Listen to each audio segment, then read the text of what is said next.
The Dershow. Every single civilian who has been killed in Gaza by Israeli rockets, by Israeli fire, every single one of them has been murdered by Gaza, by Hamas. Hamas is at fault for every single one of their deaths for so many reasons. Number one, none of these deaths would have occurred if Hamas hadn't engaged in this mini genocide where it went and killed and raped and beheaded and burned to death.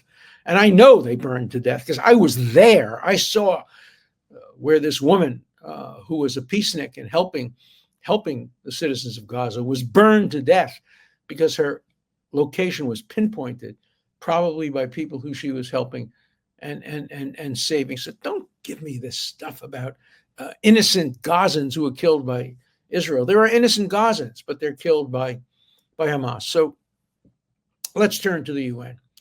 I was a big supporter of the UN. I was a member of, I don't remember what it was called, something UN support committee. I contributed to it.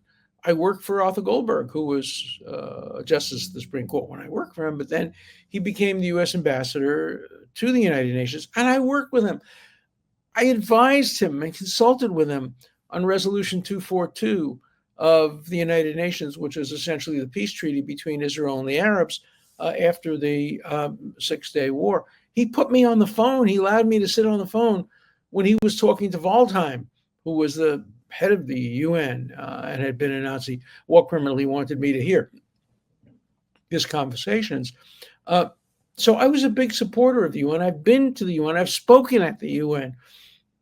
I go every year to the UN to hear Prime Minister Netanyahu make his annual speech, and I've gone there to hear other people make their speeches.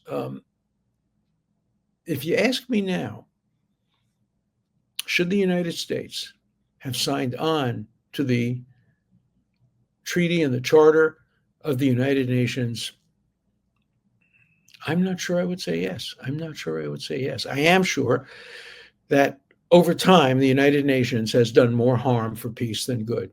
I don't think it has really preserved peace anywhere in the world, but it has certainly encouraged hatred and warfare. If Iran gets nuclear weapons, it will be partly the fault of the United Nations. If the war in Gaza continues, it will be largely the fault of the United Nations. Remember the International Court of Justice, the court that's accusing Israel of genocide, not accusing Syria of genocide, not accusing the people in Darfur. No, only Israel of genocide.